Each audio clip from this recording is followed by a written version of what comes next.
오늘 새벽에 하나님 주신 말씀 마태복음 26장 17절에서 25절까지 말씀 우리 같이 보겠습니다. 마태복음 26장 17절에서 25절까지 우리 같이 한 목소리로 읽겠습니다. 무교절의 첫날에 제자들이 예수께 나와서 이르되 유월절 음식 잡수실 것을 우리가 어디서 준비하기를 원하시나이까? 이르시되 성한 아부에게 가서 이르되 선생님 말씀이 내 때가 가까이 왔으니 내 제자들과 함께 유월절을 내 집에서 지키겠다 하시더라 하라 하시니 제자들이 예수께서 시키신 대로 하여 유월절을 준비하였더라. 저물 때에 예수께서 12제자와 함께 앉으셨더니 그들이 먹을 때에 이르시되 내가 진실로 너에게 이르노니 너희 중에 한 사람이 나를 팔리라 하시니 그들이 몹시 금심하여 각각 여짜오되 주여 나는 아니지요.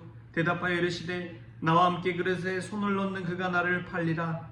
인자는 자기에 대하여 기록된 대로 가거니와 인자를 파는 그 사람에게는 화가 있으리로다. 그 사람은 차라리 태어나지 아니하였더라면 제게 좋을 뻔하였느니라.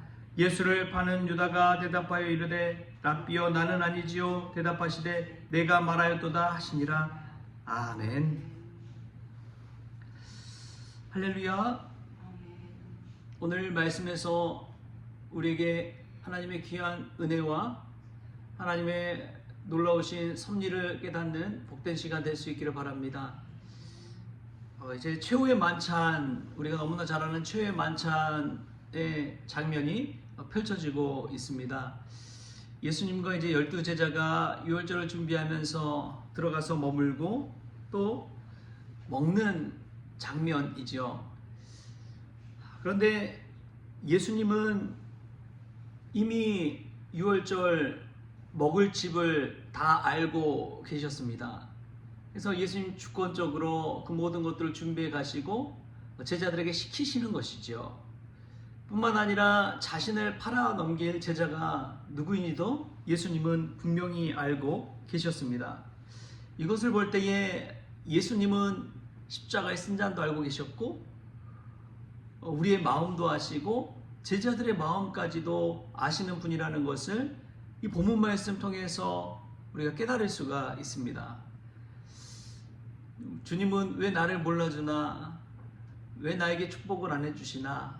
왜 나에게 기도 응답도 안 해주시나? 그러지만 우리 주님은 우리의 마음도 아시고 우리의 앞날도 아시고 우리의 모든 것을 아시는 분이라는 사실을 이 말씀 통해 깨달을 수 있기를 바랍니다.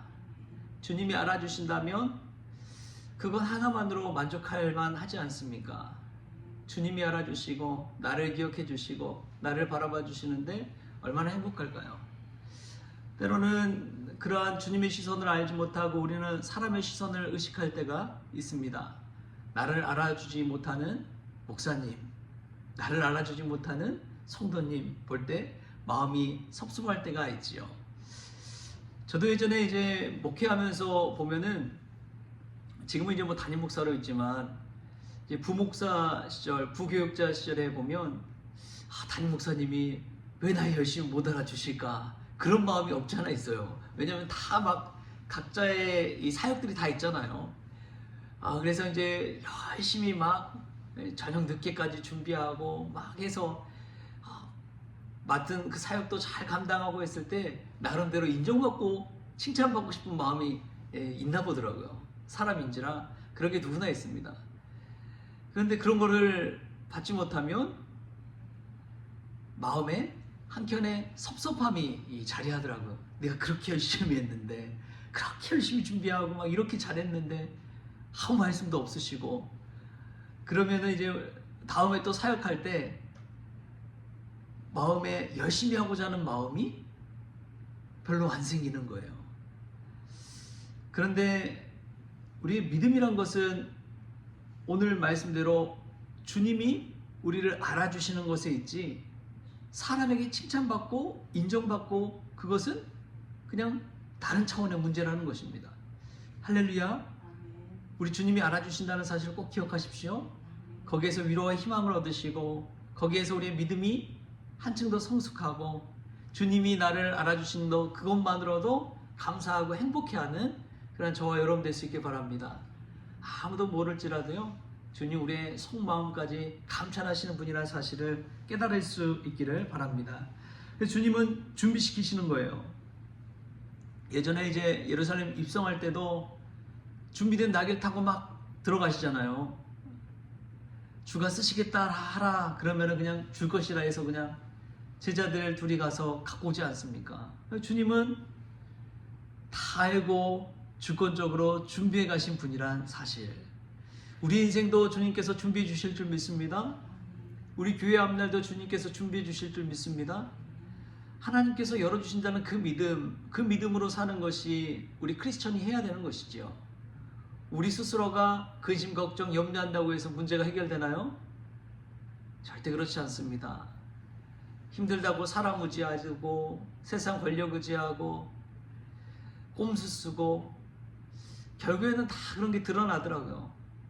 그런데 우리 주님을 의지한다는 것, 주님이 주권적으로 앞으로의 길을 열어주실 것이고 우리를 위해 준비해 주실 것이란 그 사실을 믿음으로 고백하며 나아간다면 우직한 우리의 모습 속에서 주님께서 축복하여 주실 줄 믿습니다. 또 보면은 제자들이 보이는 반응이 나옵니다.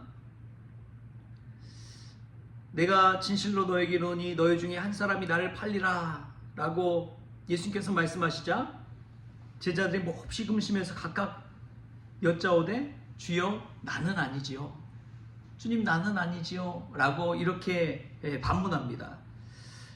여러분 이것을 볼 때에 제자들이 얼마나 두려웠을까요? 주여 나는 아니지요 하는데 그 마음속에 혹시나 하는 마음들이 다 있는 거예요. 제자들 12명 중에 자신을 판다고 하는데 누굴까?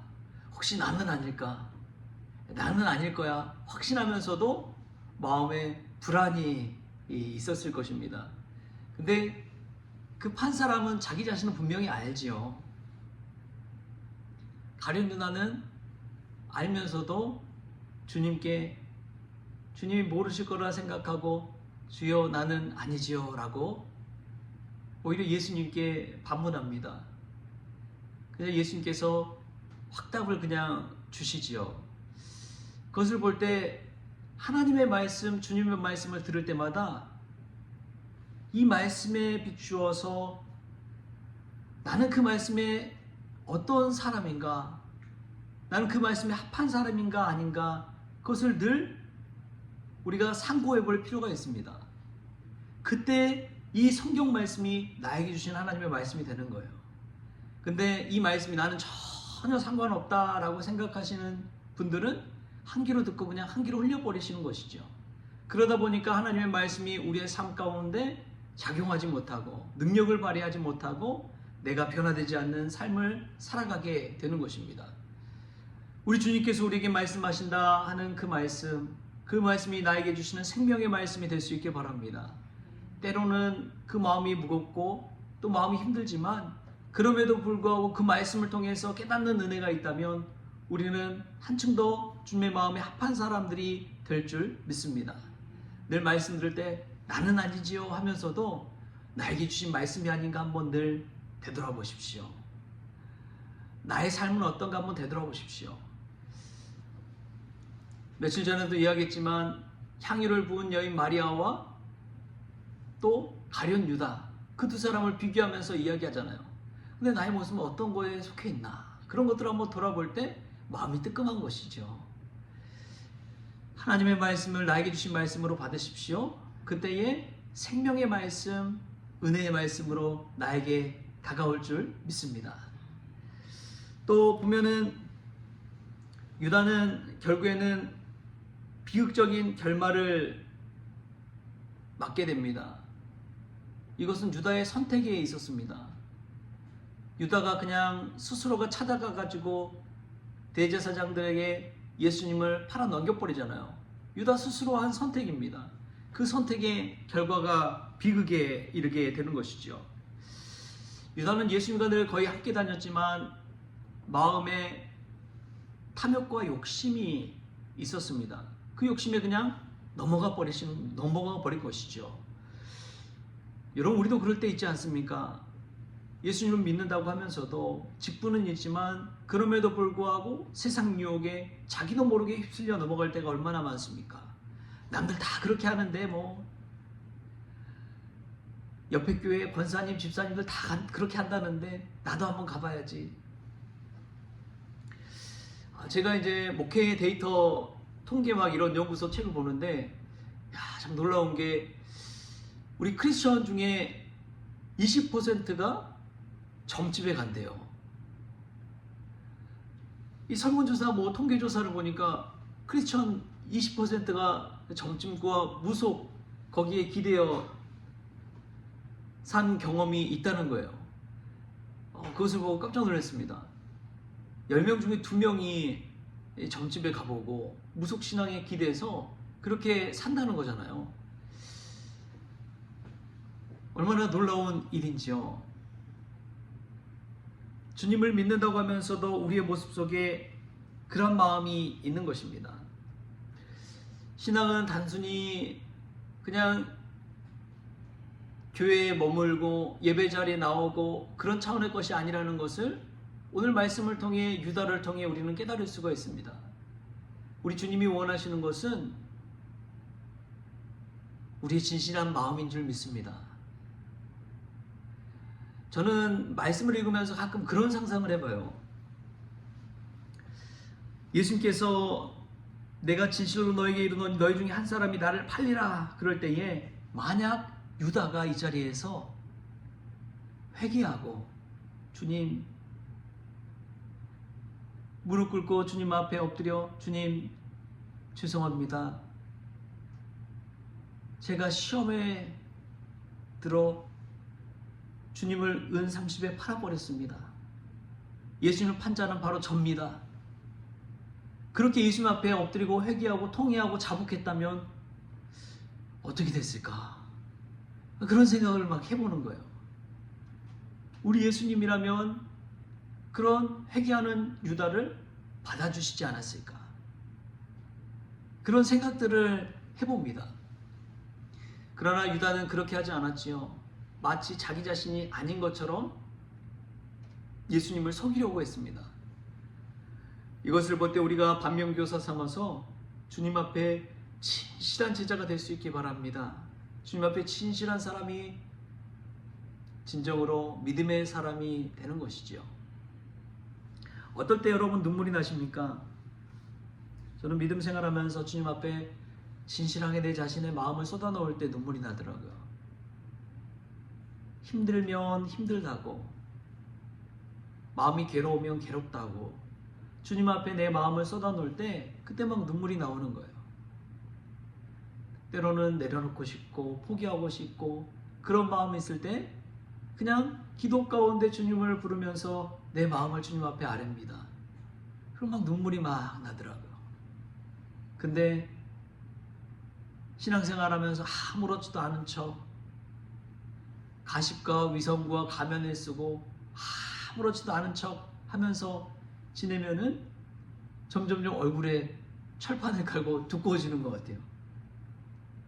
그런데 이 기도 시간에 주님 앞에 우리의 마음을 쏟아낼 수 있기 바랍니다. 진실한 마음으로 신실한 마음으로 주님 앞에 나아갈 때 주님께서 우리를 기뻐 받아주시고 우리 인생도 책임져 주시고 우리를 긍휼히 여겨주셔서 우리의 마음 가운데 주님의 마음으로 사랑의 마음으로 위로의 마음으로 충만케 채워주실 줄 믿습니다. 그러한 은혜가 이 새벽에 있기를 주신 예수님의 이름으로 축원합니다. 기도하겠습니다. 주신 하나님 감사합니다. 주님 우리의 마음을 다 아시는 분인 줄 믿습니다. 모든 것을 아시고 우리의 앞날도 또 교회의 앞날도 주님께서 준비해 주실 줄 믿습니다. 때로는 말씀 가운데 나에게 주시는 말씀이 아닌 것처럼 그냥 한 귀로 듣고 흘려버릴 때가 얼마나 많은지요. 나에게 주신 말씀으로 받을 때 깨어있게 하여 주옵소서. 그리하여 늘 주님 앞에 진실한 신앙으로 서게 하여 주시고 기도의 자리에 나아가 주의 이름을 부르며 아랠 때에 우리의 마음이 위로받고 수생케 되는 놀라운 역사도 있게 하여 주옵소서. 감사하며 예수님의 이름으로 기도하옵나이다. 아멘. 주기도문으로 오늘 새벽 기도를 마치겠습니다. 하늘에 계신 우리 아버지여, 이름이 거룩히 여김을 받으시오며 나라가 임하시오며 뜻이 하늘에서 이루어진 것 같이 땅에서도 이루어지이다. 오늘 우리에게 일용할 양식을 주시옵고 우리가 우리의 죄진 자를 사하여 준 것 같이 우리 죄를 사하여 주시옵고 우리를 시험에 들게 하지 마시옵고 다만 악에서 구하시옵소서. 나라와 권세와 영광이 아버지께 영원히 있사옵나이다. 아멘.